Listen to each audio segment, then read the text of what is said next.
കാര്യങ്ങൾ തുറന്നു പറയാൻ പറ്റിയ കണ്ടീഷൻ എന്റെ അച്ഛന് പറ്റിയ മരുമോൻ തന്നെ. പവിയേട്ടാ, പവിയേട്ടാ, എന്തൊരുറക്ക ഇത്? പവിയേട്ടാ, അച്ഛൻ എണീക്കണതിന് മുമ്പ് തിരിച്ച് ചെല്ലും വേണമല്ലോ.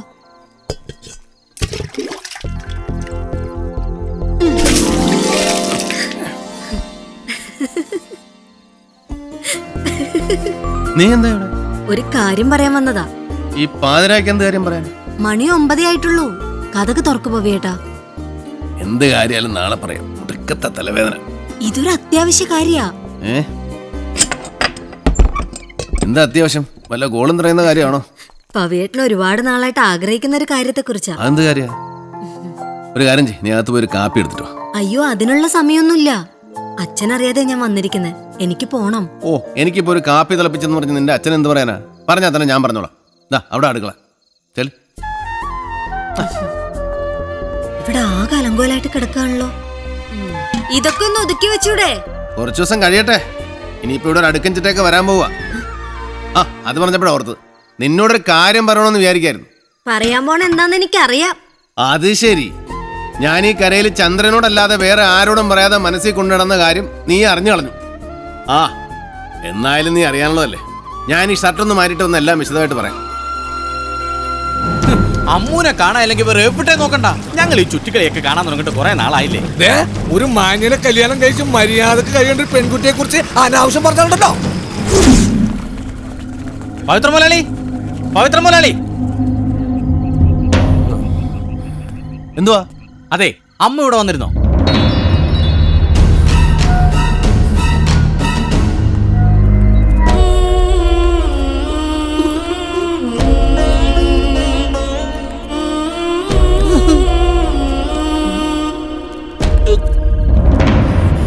നീ അച്ഛന്റെ മാനം കളഞ്ഞല്ലോടി. എന്താ ഭായി, എന്താ കാര്യം? ഭായിയല്ല, എന്താ കാര്യം എനിക്ക് ഞാൻ പറഞ്ഞു തരണല്ലേ. ഇതെന്താ എല്ലാവരും കൂടെ? എനിക്കൊന്നും മനസ്സിലാവുന്നില്ല. എന്ന് തുടങ്ങി നിന്റെ ഏർപ്പാട്? ഓ, ഇതായിരുന്നു. നിങ്ങൾ വിചാരിക്കുന്ന ഒരു ഏർപ്പാട് ഇവിടെ നടന്നിട്ടില്ല. ഈ കൊച്ചു ആദ്യമായിട്ടാണ് ഇവിടെ വരുന്നത്. ഇപ്പൊ എല്ലാവർക്കും സത്യം മനസ്സിലായില്ലേ? ഇവിടെ നിങ്ങൾ ഉദ്ദേശിക്കുന്ന പോലെ ഒന്നും നടന്നിട്ടില്ല. അമ്മ ആദ്യമായിട്ടാണ് ഇവിടെ വരുന്നത്. ഇത് അമ്മുവിന്റെ ഇവിടുത്തെ ആദ്യ രാത്രിയാണ്. ഞാൻ ഉദ്ദേശിച്ചത് ആ ആദ്യ രാത്രിയല്ല, ഐ മീൻ ഫസ്റ്റ് നൈറ്റ്. നീ അങ്ങനെ കരക്കാരെ മുഴുവൻ വിഡ്ഢികളാക്കാന്ന് വിചാരിക്കണ്ട.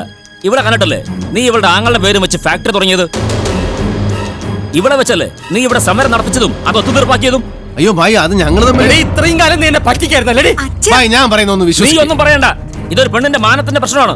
അയ്യോ, അതിന് ഞങ്ങൾ എന്തെങ്കിലും ഉണ്ടെങ്കിൽ അന്തസ്സായിട്ട് കെട്ടിക്കൊണ്ടു കൂടെ പൊറപ്പിക്കണം. അല്ലാതെ ഈ ഏർപ്പാട് ഇവിടെ നടക്കത്തില്ല. അല്ല, അതല്ല ഞാൻ പോരുത്. കൈയോടെ പിടികൂടിയിട്ട് പിന്നെ ഈ വാദം പറയാൻ വരുന്നോ? അനുജപ്പ, ഇദ്ദേഹത്തിന് എന്താണ് പറയാനുള്ളത് കേൾക്കട്ടെ. കണ്ടതിൽ കൂടുതൽ എന്തോ കേൾക്കാനാ? എന്റെ പൊന്നോ, അദ്ദേഹത്തിന് പറയാനൊരു അവസരം കൊടുക്കുന്നേ. പറയാനുള്ളത് ഞാൻ പറയാം. ഞങ്ങൾ തമ്മിൽ ഇഷ്ടത്തിലാണ്.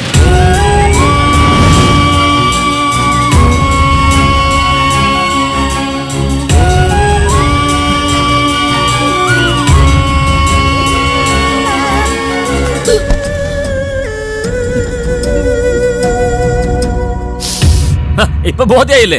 ഗോവിന്ദേട്ടാ, നമുക്ക് നാളെ കാലത്ത് തന്നെ കല്യാണം നടത്തണം. അല്ലെങ്കിൽ നിങ്ങളുടെ മോക്ക ചീത്ത പേര്. ഞങ്ങൾ തമ്മിലുള്ള പ്രശ്നം ഞങ്ങൾ പറഞ്ഞു തീർത്തോളാം. നിങ്ങൾക്ക് എന്താ ഇതിൽ കാര്യം? ഇത് അജയന്റെ പെങ്ങളുടെ പ്രശ്നമാണ്. ഈ കരയുടെ അഭിമാന പ്രശ്നം. കെട്ട് കഴിഞ്ഞല്ലാതെ ഇവനെ ഞാൻ അനങ്ങാൻ സമ്മതിക്കരുത്. വിളിച്ചിറക്കട കരക്കാരെ മുഴുവൻ.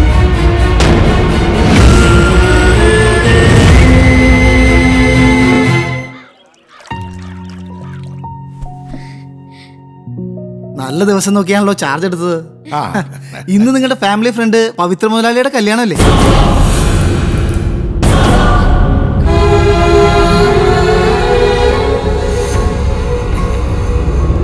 മാല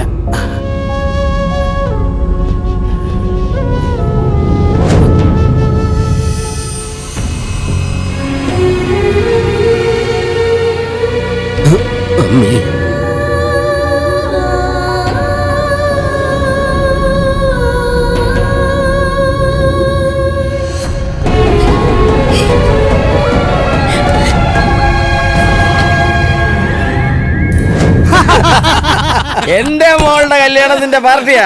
എല്ലാവരും അറിഞ്ഞ് തട്ടിക്കോണേ. എടാ കൊച്ചേട്ടാ, നീ ഒരു ചെറുതെടുത്ത് അടിക്കടാ.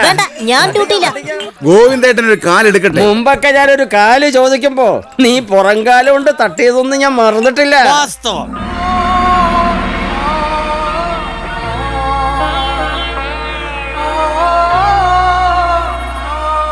പിന്നെ ഈ ആഘോഷിക്കുന്നതിന്റെ ബില്ല് നാളെ കാലത്ത് മരുമോന്റെ ബാങ്ക് കൊണ്ട് കൊടുത്താൽ മതി, കാശ് അവിടും തരും. ഇതാണ് കമലോ. എന്തിനാ? ഞാൻ ഈ കായൽ കരയിലൂടെ ഒരു ഗതികിട്ടാ പ്രേതം പോലെ അലഞ്ഞു തിരിഞ്ഞ് നടക്കുമ്പോൾ നിങ്ങൾ ഇവിടെ കരക്കാർക്ക് പാർട്ടി നടത്തുകയാണല്ലേ. എന്നോടൊരു നല്ല വാക്കെങ്കിലും ചേട്ടന് പറയാമായിരുന്നില്ലേ? ദൃഷ്ടദ്യുമ്നൻ. എന്ത്? നിന്നോടൊരു നല്ല വാക്ക് പറഞ്ഞതാ. നിർത്തടാ. ഒന്ന് നിർത്തടാ. എടോ, തന്നോട് ഞാനൊരു പകരം ചോദിച്ചില്ലെങ്കിൽ താൻ കണ്ടോ? എന്റെ മരുമോളുള്ളപ്പോ നീ എന്നോട് എന്തോ പകരം ചോദിക്കുന്നു?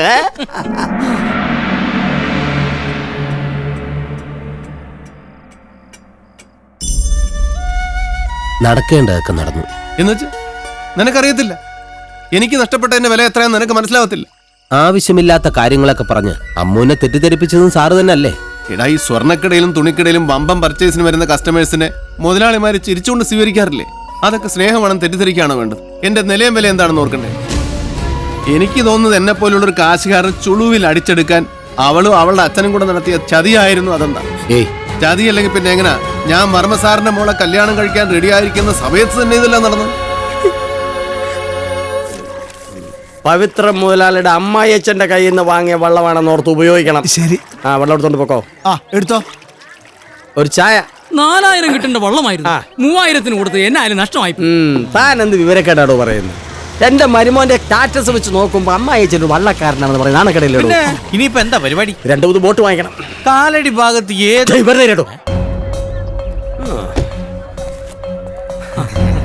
എന്താ മരുമോനെ ഇവിടെ? എന്തോ ഇത്? എന്താ ഇത്?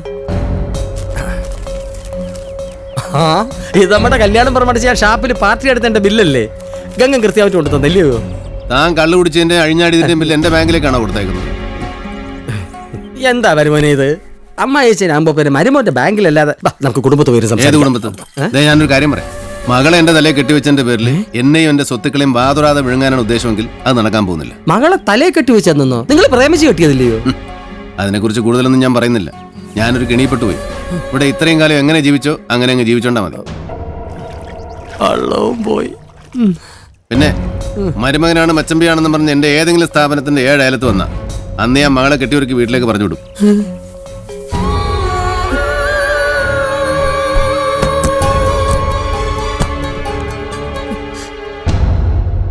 എല്ലാം അവസാനിപ്പിച്ചിട്ട് ഇറങ്ങുക. ഇതാ നിങ്ങൾ കിട്ടിയ താലി. എന്താ അമ്മു ഇത്? നമുക്ക് കാര്യങ്ങളൊക്കെ ഒന്ന് സംസാരിച്ച്. നിങ്ങൾ കച്ചവടക്കാരന്റെ ബുദ്ധി കാണിക്കുകയാണെന്ന് അറിയാതെ സ്നേഹിച്ചു പോയതാ. ഞാൻ നിങ്ങളെ മാത്രമേ കണ്ടുള്ളൂ. നിങ്ങളുടെ പണവും പത്രാസും ഒന്നും കണ്ടില്ല. നിങ്ങളുടെ മുന്നിൽ വില കുറഞ്ഞവളാണെന്ന് ഓർത്തില്ല. അമ്മു പെട്ടെന്ന് എടുത്തിയാടി ഒരു തീ. എല്ലാം ആലോചിച്ചിട്ട് തന്നെയാ പോകുന്നത്. എന്നെ കെട്ടിയത് നഷ്ടക്കച്ചവടായതിന്റെ പേരിലല്ലേ എന്റെ അച്ഛൻ അപമാനിച്ചത്? അതിന് എന്തെങ്കിലും നിങ്ങൾ കണക്ക് പറയേണ്ടി വരും.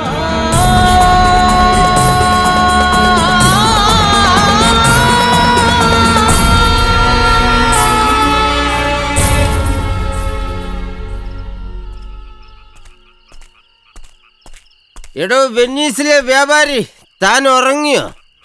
ഇവിടെ എന്താ ഇരുട്ടിന്റെ ആത്മാവെന്ന സിനിമയുടെ ഷൂട്ടിംഗ് നടക്കുവാന്നോ? ഓ, കറണ്ട് ബില്ല് ലാഭിക്കാൻ വേണ്ടി ഇരുട്ടത്തിരിക്കല്ലേ? എന്റെ കാലേ ഒന്ന് നിക്ക് സാറും അവിടെ നിക്ക്. നീ എന്താ എന്നെ വിളിച്ചത്? എന്താ മനുഷ്യനിവിടെ തീ നിന്നോണ്ടിരിക്കുമ്പോ തോന്നിയ സമ്മർദ്ദം ഉണ്ടല്ലോ. താൻ ആരെയാ പേടിപ്പിക്കുന്നേ? തന്റെ എല്ലാ കൊള്ളരുതായ്മയ്ക്കും കൂട്ടുനിന്ന് ഒരുത്തനാ ഞാൻ. പക്ഷെ തന്റെ കച്ചവട ഭ്രാന്ത് മൂത്ത് ഇന്ന് ഒന്നും അറിയാത്തൊരു പെങ്കൊച്ചിന്റെ ജീവിതമാ താൻ ഇല്ലാതാക്കിയത്. കാശിനേക്കാൾ വലുത് മറ്റു പലതുമാണെന്ന് താൻ തിരിച്ചറിയുന്ന ഒരു ദിവസം വരും. അന്ന് തന്നെ തിരക്കി ഞാൻ വരും. മോഷ്ടിക്കാനൊന്നുമല്ല, തനിക്ക് മനസ്സമാധാനം ഉറക്കമില്ലാത്തത് കൊണ്ട് എന്തായാലും അത് നടക്കില്ല. തനിക്ക് ഈ ജീവിതത്തിൽ നഷ്ടപ്പെട്ടത് എന്തൊക്കെയാണെന്ന് എണ്ണി എണ്ണി പറഞ്ഞു തരാൻ. അയ്യോ,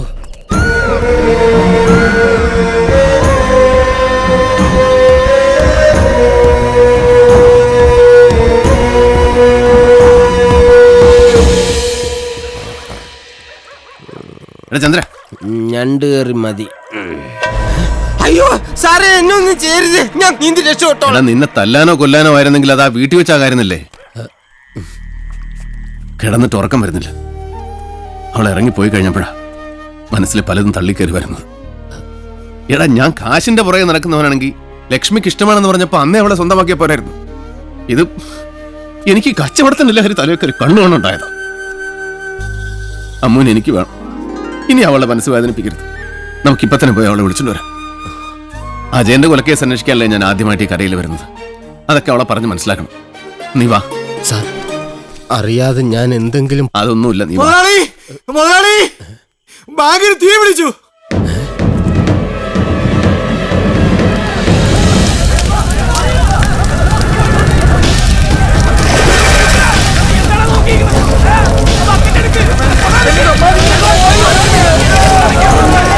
അയ്യോ, ആരോ തീ വെച്ചതാ. ഇരുട്ടത്തിലൂടെ ഓടി രക്ഷപ്പെട്ടതുകൊണ്ട് ആളെ കണ്ടില്ല. ചന്ദ്രേടാ, എന്നെ വിട്ടേ. വിടണേ. സാറേ വേണ്ട, ഇതിനകത്ത് നിന്നെ എന്തെടുക്കാന് മൊത്തം കത്തിപ്പടർന്ന് നിൽക്കുന്നുണ്ടല്ലോ. എന്നെ വിട്. വേണ്ട. എന്നെ വിട്. അയ്യോ, എന്റെ 50,000 രൂപ മുതലാളി പറഞ്ഞിട്ടാ ഞാൻ ഇതിനകത്ത് ഡെപ്പോസിറ്റ് ചെയ്തത്. എന്റെ ദൈവമേ, എന്റെ കാശ് പോയല്ലോ.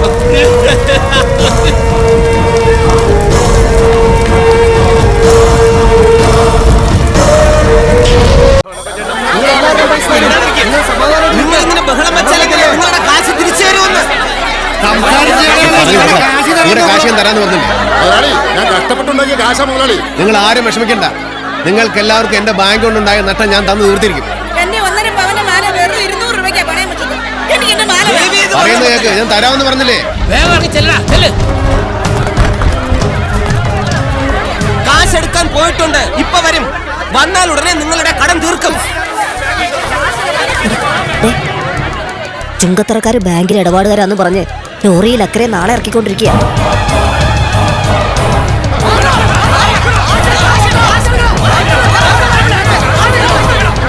കാശിപ്പോ വരും, എല്ലാവർക്കും തരാം. ബാങ്കിന് ഇൻഷുറൻസ് ഇല്ലാത്തതുകൊണ്ട് ചുങ്കത്തറക്കാരാ ബാങ്ക് കത്തിച്ചെന്ന് ഞാൻ പറഞ്ഞില്ലേ? രജിസ്റ്റർ മുഴുവൻ കത്തിപ്പോയതുകൊണ്ട് ആരൊക്കെ എന്തൊക്കെ ഇടപാടാ നടത്തിയിരിക്കുന്നതിന് ഒരു തെളിവില്ല.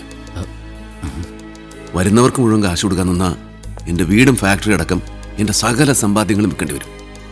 എന്നെ ഒറ്റയടിക്ക് പുകച്ചു കളയാനാ അവന്മാരെ ബാങ്ക് എനിക്ക് വിറ്റത്. സ്വന്തം ബാങ്ക് കത്തിച്ചിട്ട് കരക്കാർ കാശ് വയ്ക്കാൻ വന്നപ്പോ മാറി നിന്ന് കഥ പറയുന്നോടാ. ബാങ്ക് കത്തിച്ചാരാന്ന് ഞാൻ കാണിച്ചു തരാടോ.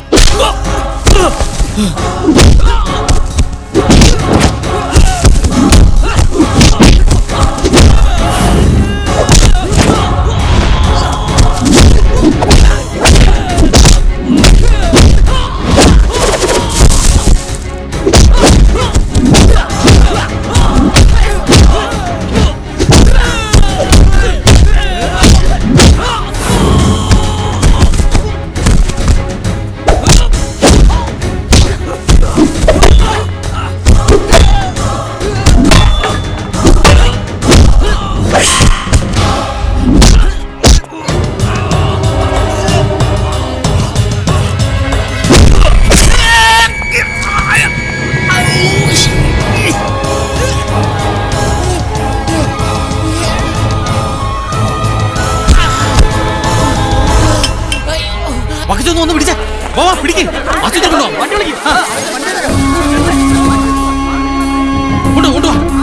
എടുക്കണ.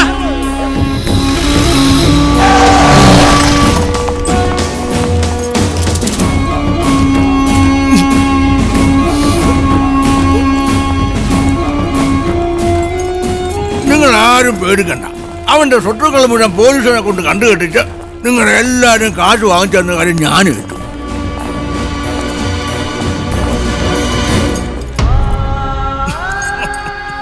കാശേ ചക്രമാ ഇവിടെ കൊണ്ടുവന്നതും സമ്പാദിച്ചതും എല്ലാം കയ്യിൽ നിന്ന് പോയില്ലേ? ചവിട്ട് നിൽക്കാൻ ഒരു തരി മണ്ണ് പോലും ഇല്ലാതാവുമല്ലോ പൗത്രം മുതലാളി. അജയന്റെ 3ാം ചരമവാർഷികത്തോടനുബന്ധിച്ച് ഇന്ന് ചന്തക്കടവ് അജയൻ സ്മാരക സ്തൂപത്തിന് സമീപം ചേരുന്ന പൊതുയോഗത്തിൽ പങ്കെടുത്ത് വൻപിച്ച് വിജയമാക്കണമെന്ന് എല്ലാ നാട്ടുകാരോടും അഭ്യർത്ഥിക്കുന്നു. നമ്മുടെ നാടിന്റെ അഭിമാന ഭാജനമായിരുന്ന സഖാവ് അജയന്റെ ചരമവാർഷികത്തോടനുബന്ധിച്ച് അജയൻ കൊലക്ക് CBIക്ക് കൈമാറണമെന്ന് ആവശ്യപ്പെട്ടുകൊണ്ടുള്ള ഈ നാടിന്റെ നിവേദനം അജയൻ വിജയന്റെ സഹോദരിയും പ്രമുഖ ഹാൻഡിക്രാഫ്റ്റ് എക്സ്പോർട്ടറുമായ ശ്രീമതി അമ്മുവിൽ നിന്നും നമ്മുടെ ബഹുമാനപ്പെട്ട പഞ്ചായത്ത് പ്രസിഡന്റ് ശ്രീ ലോനപ്പൻ ഏറ്റുവാങ്ങുന്നതാണ്.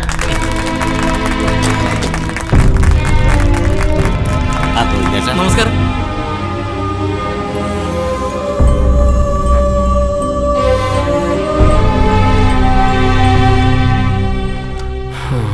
ഇത് വല്ലതും നടക്കുവോ പ്രസിഡന്റ്?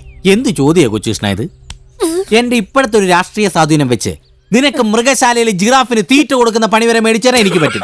പിന്നെയാണ് ഒരു CBI അന്വേഷണം. ഗോവിന്ദേട്ടന് തരാൻ ഒരു കൊല പഴം ഞാൻ ചാരത്തി പൂത്തി വെച്ചിരിക്കുക. നല്ലോണം പഴുത്തിട്ട് വീട്ടിലേക്ക് കൊടുത്ത് വിട്ടേക്ക്. ഓ പവിത്രൻ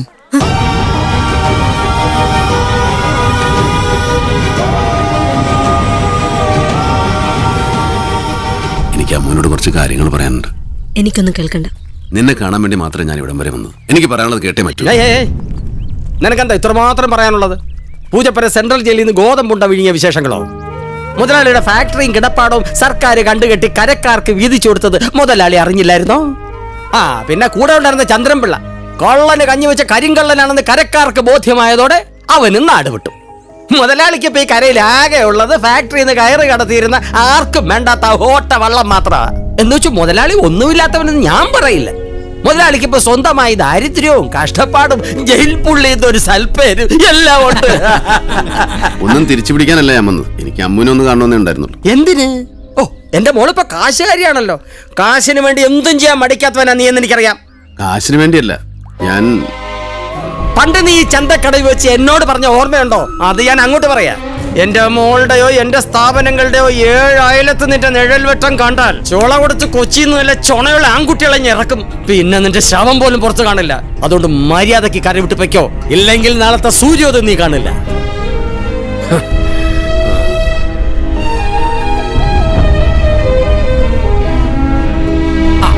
ഇവിടെ വെയിറ്റ് ചെയ്യ്. ഐ ഗോ ആൻഡ് ഫാസ്റ്റ് ആയിട്ട് കമ്മ. ഓക്കെ മുതലാളി, ഡേഞ്ചർ ഡേഞ്ചർ. ടൂറിസ്റ്റുകളെ കൊണ്ട് ഗസ്റ്റ് ഹൗസിലാക്കാൻ പറഞ്ഞിട്ട് ഇവിടെ കിടന്ന് ഓടി കളിക്കുന്നോ? Your enemy landed carefully. ഏതോ മറാമയുടെ കൂടാണെന്ന് കുറച്ച് മുറി ഇംഗ്ലീഷ് പഠിച്ചിട്ട് ഇവനെ ഒന്നും ഗസ്റ്റ് ഹൗസ് തന്നെ മാനേജരാക്കരുതെന്ന് അന്നേ ഞാൻ പറഞ്ഞു. ഒരു പണി ഏൽപ്പിച്ചിട്ട് തീർക്കാതെ തിരിച്ചു വന്നിരിക്കുന്നു. വന്നു തർക്കുത്തരം പറഞ്ഞടാ. അതല്ല, പവിത്രൻ ജയിലിൽ നിന്ന് വന്നു.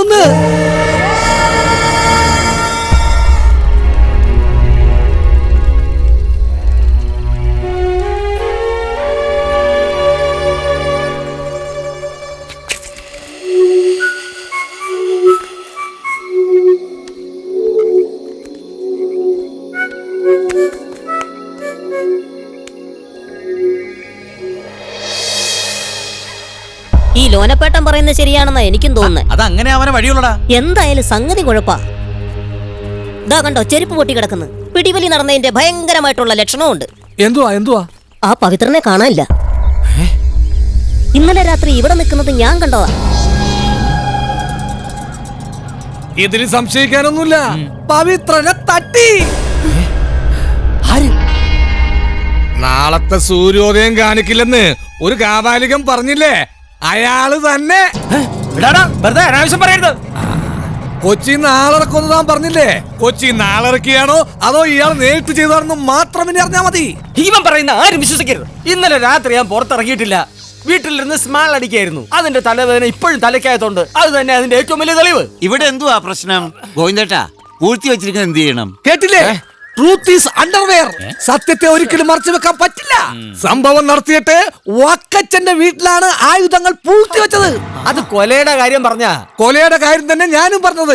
അബദ്ധത്തിലാണെങ്കിലും പ്രതി കുറ്റം സമ്മതിച്ചു കഴിഞ്ഞു. കൊലയുടെ കാര്യം ഇവരെങ്ങനെ അറിഞ്ഞത്?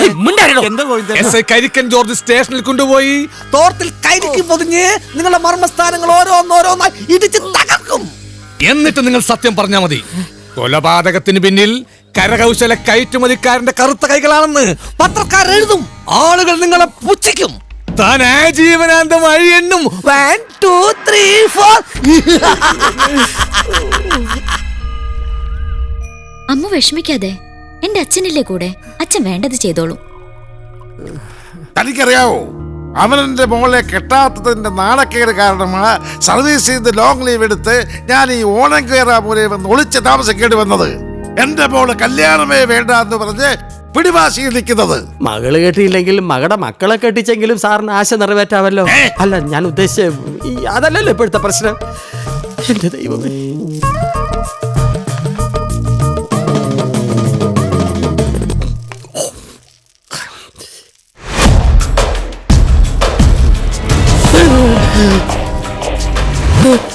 പേടിക്കണ്ട, അവസരം കിട്ടിയാൽ അവനെ കാച്ചാനാ ഞാൻ ഈ റിവോൾവർ കൂടെ കൊണ്ട് നടക്കുന്നത്. ഇന്ന് നമ്മൾ സന്തോഷിക്കേണ്ട ദിവസമാ. രാവിലെ തൊട്ടേ ഞാൻ ആഘോഷിക്കുകയായിരുന്നു. തനിക്ക് ഇങ്ങോട്ട് ഒഴിക്കട്ടെ ഒന്ന്? വേണമെന്നില്ല. ഓ, എന്തൊരു കുടിയാ എന്റേത്. ഇത്ര പെട്ടെന്ന് എന്റെ ക്ലാസ് കാലിയായോ? എന്റെ സാറേ, അത് ആഘോഷിക്കാനല്ല, ആ കൊലക്കേറ് എന്റെ കഴുത്തിൽ നിന്ന് എടുത്തു കളയാനൊന്ന് സഹായിക്കണമെന്ന് പറയാനാ ഞാൻ വന്നത്. താൻ അയാളെ കൊല്ലുമെന്ന് പരസ്യമായി ഭീഷണിപ്പെടുത്തിയെന്ന് വെച്ച് താൻ ഒരിക്കലും കുറ്റക്കാരനാവില്ല. പിന്നെ സംശയത്തിന്റെ പേരിൽ പോലീസിൽ തന്നെ അറസ്റ്റ് ചെയ്യാം. വേണമെങ്കിൽ രണ്ടിടിയും തരാം. എന്റെ പൊന്നു സാറേ, എന്നെ അറസ്റ്റ് ചെയ്തതെന്ന് ആ എസ് ഐ കരിക്കൻ ജോർജിനോട് ഒന്ന് പറയണം സാറേ. പിന്നെന്താ, ഞാൻ ഇപ്പൊ തന്നെ വിളിച്ചു പറഞ്ഞേക്കാം. ഓ, പക്ഷേ ഡിപ്പാർട്ട്മെന്റിൽ ഉണ്ടായിരുന്ന സമയത്ത് ഞാൻ അവനെ ചെറുതായിട്ടൊന്ന് ഉപദ്രവിച്ചിട്ടുള്ളതാ. ഇന്നാളൊക്കെ ഞാൻ ഒരാളെ വിടണമെന്ന് വിളിച്ചു പറഞ്ഞപ്പോ എന്നോടുള്ള ബഹുമാനാർത്ഥം ഓർത്തിൽ 2 കരിക്കിന് പകരം 3 കിട്ടിയ അവൻ അയാളെ അടിച്ചു. വിളിക്കണ്ട. താനിങ്ങനെ പേടിക്കാതെ.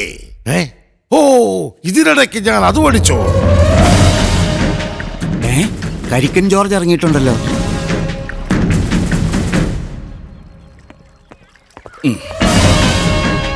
അച്ഛൻ മുങ്ങിയാലോ? അച്ഛൻ തെറ്റൊന്നും ചെയ്തിട്ടില്ലല്ലോ. അച്ഛനോട് നിൽക്കേ. മാതൃഭൂമിന്നാ പവിത്രൻ എന്നൊരാളെ ദുരൂഹ സാഹചര്യത്തിൽ കാണാനില്ലെന്ന് പത്രാഫീസിൽ ഫോൺ വന്നിരുന്നു. ഫോൺ സ്റ്റേഷനിലേക്കും വന്നിരുന്നു. പക്ഷെ ആരെങ്കിലും രേഖാമൂലം പരാതിപ്പെടാതെ അന്വേഷിക്കുന്നത് എങ്ങനെ? പരാതി ഞാൻ തരാം സാറേ. താനാണോ സ്റ്റേഷനിലേക്ക് ഫോൺ ചെയ്തത്? Yes, I am the manager of the Chungathara guest house. ഈ ക്ലോസ് ആയ പവിത്രൻ മൈ ക്ലോസ് ഫ്രണ്ട് ആണ്. That is the duty by shop of meet you phoning you. നിർത്തടാ നിന്റെ പൊട്ട ഇംഗ്ലീഷ്. പവിത്രൻ മരിച്ചു എന്ന് നിന്നോടാരാ പറഞ്ഞത്? അയാളെ കണ്ടോ? എന്നെ തന്നെ. ആ നിൽക്കുന്ന ആൾ പവിത്രനെ കൊല്ലുമെന്നും ശവം പോലും പുറത്ത് കാണിക്കില്ലെന്ന് പറഞ്ഞു സാർ.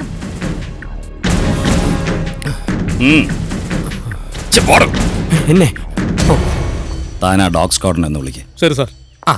പോലീസ് പട്ടിക്ക് ബിസ്ക്കറ്റ് വല്ലതും വേണമെങ്കിൽ എന്റെ സ്വന്തം ചെലവിൽ വാങ്ങിത്തരാം സാർ. നമസ്കാരം സാർ. പവിത്രനെ കൊല്ലുന്ന താൻ പറഞ്ഞിരുന്നോ? പറഞ്ഞു എന്നുള്ളത് നേരാ. പക്ഷെ പറഞ്ഞ വാക്ക് പാലിക്കാത്ത നിറയേട്ടവനാണ് സാർ ഞാൻ. സാറിന് കാര്യം പിടിട്ടി. താൻ വാക്ക് പാലിക്കുന്നവനാണോ അല്ലയോ എന്നൊക്കെ നമുക്ക് സ്റ്റേഷനിൽ പോയിട്ട് തീരുമാനിക്കാം. അവസാനമായി അയാളെ എവിടെ കണ്ടത്? പാലച്ചോട്ടിൽ. അവിടെ എവിടെയാ പാല? പാലയല്ല സാർ, പാലം അണ്ടർ ദി ബ്രിഡ്ജ്. നടക്ക മാറടോ. അല്ല സർ, എന്റെ അച്ഛൻ അങ്ങനെ ആരും ഉപദ്രവിക്കത്തില്ല സർ. അച്ഛൻ ആരും ഉപദ്രവിക്കില്ല. കൊച്ചിന് ആളെ കൊണ്ടാണല്ലോ ഉപദ്രവിച്ചത്.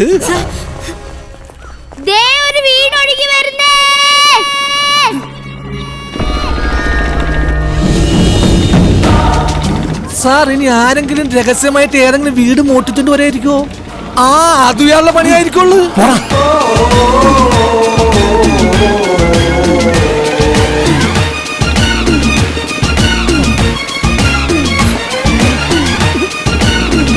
സാർ, ഇതാണ് പവിത്രൻ. ഇവൻ കൊല്ലപ്പെട്ടെന്ന് പറഞ്ഞാൽ നീ എന്നെ കള്ളക്കേസ് കൊടുക്കുമല്ലടാ. ആശ്വസിക്കാൻ വരട്ടെ. അയാൾ കൊല്ലപ്പെട്ടോ ഇല്ലയോന്ന് അയാൾ വന്ന് പറയട്ടെ, എന്നിട്ട് തീരുമാനിക്കാം. അല്ലേ സാറേ?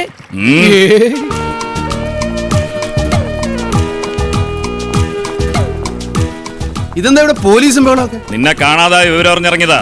എന്താ ഇതൊക്കെ? ഇത് ബോട്ടിലൊരു ഹൗസ് ബോട്ട്. എനിക്ക് ആകെ ഉണ്ടായിരുന്ന ഓട്ടവെള്ളത്തിൽ ടൂറിസ്റ്റുകൾക്ക് താമസിക്കാൻ ഈ ഹൗസ് ബോട്ട് പണിക്കാൻ കരുനാഗപ്പള്ളിക്ക് പോയിരിക്കായിരുന്നു. ടൂറിസ്റ്റുകൾക്ക് താമസിക്കാനോ? അതെ, ഞാൻ പണ്ട് വള്ളത്തേലും വള്ളപ്പേരയിലും ഒക്കെ ആയിരുന്നു കിടന്നുറങ്ങിയിരുന്നത്. അതിന്റെ സുഖമൊന്നും വേറെയാ. ഈ സായിപ്പ് മദാമയൊക്കെ ഇവിടെ വരുന്നത് എന്തെങ്കിലും പുതിയ അനുഭവങ്ങൾ അന്വേഷിച്ചിട്ടാ. അപ്പൊ അവരെ ആകർഷിക്കാൻ വേണ്ടി ഇങ്ങനെ എന്തെങ്കിലുമൊക്കെ ട്രിക്ക് ചെയ്തേ പറ്റത്തുള്ളൂ. വള്ളത്തിൽ കുടില് കെട്ടാൻ ടൂറിസം എന്താ കുടില് വ്യവസായോ? ഞങ്ങളുടെ ചുങ്കത്തറ ഗസ്റ്റ് ഹൗസിൽ തന്നെ താമസിക്കാൻ ഗസ്റ്റുകളെ കിട്ടുന്നില്ല. അപ്പോഴാണ് അവന്റെ ഒരു വള്ളിക്കുടിലി. അങ്ങ് വെനീസിലൊക്കെ ഇതുപോലെയുള്ള ഹൗസ് ബോട്ടുകൾ ഇഷ്ടം മാതിരിയാ.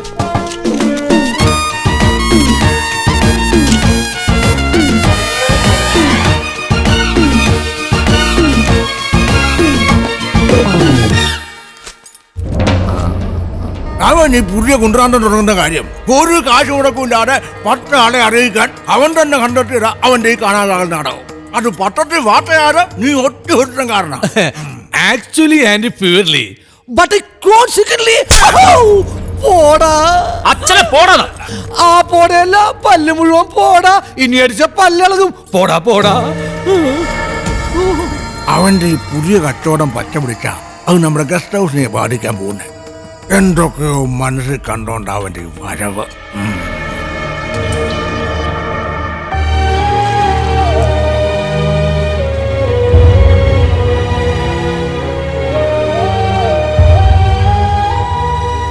ഞാൻ അമ്മുനകത്ത് നിൽക്കായിരുന്നു. എന്തിന്? അമ്മുവിന്റെ കാശ് മോഹിച്ചാൽ ഞാൻ അമ്മുനത്തിലേക്ക് വന്നതെന്ന് പഴിമാറ്റാൻ വേണ്ടിയാ ഞാൻ ഹൗസ് ബോട്ട് ഇറക്കിയത്. അമ്മുവിന് വേണ്ടിയാ ഞാൻ ഈ കരയിൽ നിൽക്കുന്നത് തന്നെ. എനിക്ക് വേണ്ടി വെറുതെ നിങ്ങൾ വെയിൽ കൊള്ളണ്ട. അമ്മു വന്ന് ഇറങ്ങിപ്പോയപ്പോഴും എനിക്ക് എൻ്റെ തെറ്റ് മനസ്സിലായത്. നിന്നെ തിരിച്ചു വിളിക്കാൻ വന്നപ്പോഴാ ബാങ്കിന് തീ വെച്ചത്. എല്ലാം ചന്ദ്രമുള്ളയ്ക്ക് അറിയാം. കരക്കാരെ മുഴുവൻ പറ്റിച്ച കാട്ടുകള്ളം പറഞ്ഞിട്ട് വേണം ഞാൻ വിശ്വസിക്കാൻ. ഞാൻ നിങ്ങളോട് ഒരുപാട് നെറുകേട് കാണിച്ചിട്ടുണ്ട്. പക്ഷേ എന്നോട് മാത്രമാണോ നിങ്ങൾ നെറുകേട് കാട്ടിയത്? മരിച്ചുപോയ എന്റെ ചേട്ടനെ പോലും വെറുതെ വിട്ടോ നിങ്ങള്? തൊഴിലാളികളെ പറ്റിക്കാൻ പോലും അവരെ ജീവന തുല്യം സ്നേഹിച്ച പാവത്തിന്റെ പേര് നിങ്ങൾ ഉപയോഗിച്ചില്ലേ? ആരൊക്കെ നിങ്ങൾക്ക് മാപ്പ് തന്നാലും എന്റെ ചേട്ടന്റെ ആത്മാവ് ഒരിക്കലും നിങ്ങൾക്ക് മാപ്പ് തരില്ല.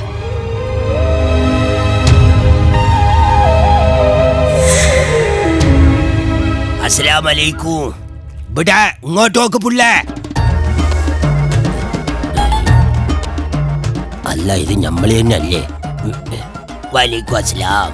എടാ ഒടിയാ, നീ മതം മാറി. പതിയെ പറയും മതം മാറിയതല്ലെന്ന്. സൗണ്ട് മാറുന്നില്ല. മതം മാറിയതല്ലെന്ന്, വേഷം മാറിയതാ.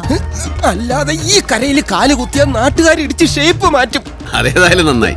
എന്ത് നന്നായിരുന്നു? ഈ വേഷത്തിൽ കണ്ടപ്പോ അക്കരയിലെ ബീരാനിക്ക ഇളയ മോൾക്ക് വേണ്ടി പെണ്ണാലോചിക്കുന്നു. എന്നിട്ട് സമ്മതിച്ചില്ല. എന്താ? ആ പെണ്ണ് സമ്മതിക്കാതെ ഞാൻ എങ്ങനെ കെട്ടുന്നത്? ഏതായാലും സാറിനെ വീണ്ടും കാണാൻ പറ്റിയത് നന്നായി. സാറ് ഉമ്മാനെ കണ്ടോ? അല്ല, അമ്മൂനെ കണ്ടോ? അമ്മുനെ കണ്ടു. അന്ന് ഞാൻ അവളുടെ ചേട്ടന്റെ കേസ് അന്വേഷിക്കാനായി വന്നൊരു കച്ചവടക്കാരനായി മാറി. ഇപ്പൊ ഒരു കച്ചവടക്കാരനായി മാറിയത് ആ കേസ് വീണ്ടും അന്വേഷിക്കാൻ. അജയന്റെ കേസ് തെളിയിക്കണം. അങ്ങനെ ഒരു ഉദ്ദേശം എനിക്കിപ്പോൾ ഉള്ളൂ. ആലിക്കോയ അറിയാലോ? മരിച്ച അജയന്റെ കേസ് ഫയലിൽ വായിച്ചത് ഓർമ്മയുണ്ട്. തൊഴിലാളികൾക്ക് വേണ്ടി സഹകരണാടിസ്ഥാനത്തിൽ ഒരു കയർ ഫാക്ടറി തുടങ്ങാൻ വേണ്ടി തൊഴിലാളി സംഘത്തിന്റെ സ്ഥലവും കെട്ടിടവും അജയൻ വിൽക്കാൻ തീരുമാനിച്ചു. അവിടെ നിന്നാണല്ലോ പ്രശ്നങ്ങളുടെ തുടക്കം. അതെ, ആ സ്ഥലവും കെട്ടിടവും ആലിക്കോയായിട്ട് കച്ചവടം ഉറപ്പിച്ചിരുന്നതാ. അപ്പോഴാ പെട്ടെന്ന് ചുങ്കത്തറക്കാർ വില കൂട്ടി 2 ലക്ഷം കൊടുത്തത് വാങ്ങിച്ചത്. അതറിഞ്ഞ ആലിക്കോയ ചുങ്കത്തറക്കാരുടെ കാശിന്റെ മൂപ്പ് കണ്ട് ഞാൻ മോഹിച്ച സ്ഥലം എനിക്ക് തരാതെ എന്നെ പറ്റിച്ചതിന് നിന്നെ ഞാൻ വെറുതെ വിടില്ല. ആലിക്കോയ ആരാന്ന് ഞാൻ മനസ്സിലാക്കി തരാം.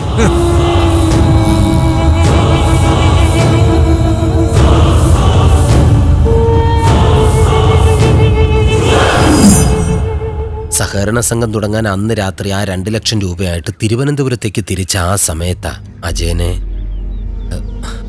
അന്ന് രാത്രി ആലിക്കോയും കൂട്ടരും ഇക്കരയ്ക്ക് വരുന്നത് കണ്ടവരുണ്ട്. പക്ഷേ വളരെ ബുദ്ധിപൂർവ്വം ഒരു തെളിവ് പോലും അവശേഷിപ്പിക്കാതെ ആസൂത്രണം ചെയ്ത കൊലപാതകമായത്. ആലിക്കോയമായിട്ടൊരു കച്ചവട ബന്ധം സ്ഥാപിക്കണം. എന്നിട്ട് വേണം അതിൻ്റെ ഉള്ളുകള്ളികൾ ഓരോന്നായിട്ട് ചികഞ്ഞെടുക്കാൻ.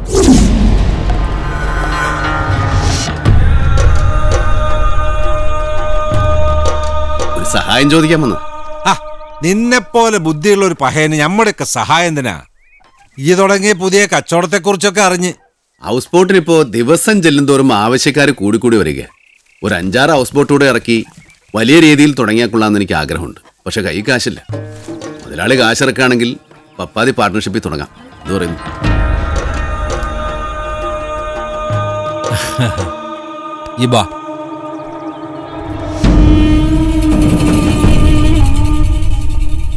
എന്താ എന്നെ വിളിപ്പിച്ചത്? What are you call? പറയാം, കമലം കേറ്. ചുങ്കത്തറ ഗസ്റ്റ് ഹൗസിന്റെ മാനേജറാണ് ഞാൻ. ഒരു ഹൗസിംഗ് ബോട്ട് വാങ്ങിയെന്ന് കരുതി എന്നെ പോലൊരു വലിയ മനുഷ്യനെ ഇങ്ങോട്ടേക്ക് വിളിച്ചു വരുത്താൻ കാരണം what are the reason of the question? ആലിക്കോയായിട്ട് ചേർന്ന് 7-8 ഹൗസ് ബോട്ട് ഇറക്കിയാലോ എന്ന് ആലോചിക്കുന്നത്. ആലിക്കോയാണ് കാശ് മുടക്കുന്നതെന്ന് പറഞ്ഞാൽ കരക്കാർ ഈ കച്ചവടത്തിന് സമ്മതിക്കത്തില്ല. അതുകൊണ്ട് എനിക്ക് ഇവിടെ ഒരു ബിനാമി വേണം. കമലഹാസന് ബിനാമിയാകാൻ പറ്റുമെന്ന് അറിയാനാ വിളിപ്പിച്ചത്. 1000 rupees സാലറി വാങ്ങുന്ന എന്റെ മുഖത്ത് നോക്കി ഇങ്ങനെ ചോദിക്കാൻ നിങ്ങൾക്ക് എങ്ങനെ ധൈര്യം വന്നു? ബിനാമിൻ സപ്ലയറാണെന്ന് എന്നെ കിട്ടില്ല. വേണേ ഞാൻ ഇവിടുത്തെ അസിസ്റ്റന്റ് മാനേജർ ആവാം. ബിനാമി എന്ന് വെച്ചാൽ പകരക്കാരൻ മുതലാളി എന്നാ. ആലിക്കോയാണ് കാശിറക്കുന്നത് പുറത്ത് പറയാൻ പറ്റാത്തതുകൊണ്ട് കരക്കാരുടെ മുമ്പിൽ നീയാണ് കാശിറക്കുന്നത്. നീയാണ് എന്റെ പാർട്ട്ണർ. കമല ചുങ്കത്തറയത് അടിയും പച്ചവെള്ളമായിരുന്നു എന്റെ ശമ്പളം. പച്ചവെള്ളം എന്തിനാണെന്ന് അറിയോ? അടി കൊണ്ട് ചോര തുപ്പിക്കളഞ്ഞിട്ട് വാ കഴുവാൻ. നിന്റെ കാശൊക്കെ എവിടെ പോയി? എന്റെ ബാങ്കിൽ ഇട്ടിരുന്ന 1.5 ലക്ഷം രൂപ എന്റെ സ്വത്തുക്കളൊക്കെ ലേലം ചെയ്തപ്പോ നിനക്ക് തിരിച്ചു കിട്ടിയില്ലേ? അതൊക്കെ തിരിച്ചു കിട്ടി. അത് കഴിഞ്ഞ് ഇവിടെ വന്നൊരു മദാമായിട്ട് പരിചയപ്പെട്ട് അവളുമായിട്ടൊന്ന് ഗോവാക്ക് പോയതാ. കാശ് മുഴുവൻ അവളുടെ വായി പോയി. എന്റെ കാശ് പോയ കാര്യം ഇവിടെ ആർക്കും അറിയില്ല. എല്ലാവരും പറയും കാശ് ഇന്ന് വരും നാളെ പോകുന്നു. പക്ഷെ എന്റെ കാശ് അന്ന് പോയ പോക്ക ഇന്ന് വരെ തിരിച്ചു വന്നിട്ടില്ല. My condolence. എന്റെ വിധി. നീ സമാധാനമായിട്ടിരിക്കും. നമ്മുടെ ബോട്ട് ഇറങ്ങട്ടെ, നിന്റെ എല്ലാ വിഷമവും മാറും. ബോട്ട് ഉടനെ തന്നെ ഇറങ്ങും. ഉടനെ ഇറങ്ങും.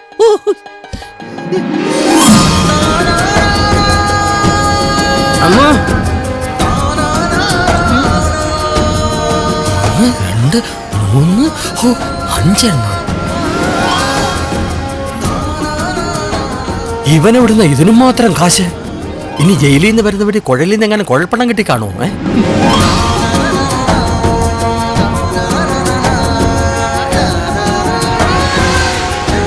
What is beautiful? Oh, nice boats. Beautiful boats. Jumping the boat, but carefully. Come on. Everybody going install a boat. Go inside. Go inside. Come, go inside. Chungathara guest ഹൗസിൽ നിന്ന് ചാടി പോകുന്നവരാ. അതിനായിട്ട് എനിക്ക് 1 മണിക്കൂർ നേരം സ്പീച്ച് ചെയ്യേണ്ടി വന്നു. കണ്ടാലേ അറിയാൻ നല്ല ക്ഷമാശീലമുള്ളവരാണെന്ന്. നീங்க വന്നേ. ബോട്ട് പണിയാൻ മൊത്തം കാശും വേണ്ടി വന്നില്ല. ബാക്കി ഇത്രയും കാശുണ്ട്. ഇതിപ്പോ എന്റെ പേരിൽ ബാങ്കിലിടണ്ട, നിന്റെ പേരിലിട്ടാ മതി. എടാ, എനിക്ക് നിന്നെ വിശ്വാസോടാ. ജീവിതത്തിൽ ആദ്യമായിട്ട് ഒരാളിനെ വിശ്വസിക്കുന്നത്, പ്രത്യേകിച്ച് കാശിന്റെ കാര്യത്തില്. സാറിന്റെ കാശിനാഥനാണ്. നീ നേരങ്ങളേതാ ബാങ്കിൽ പോ. ഓ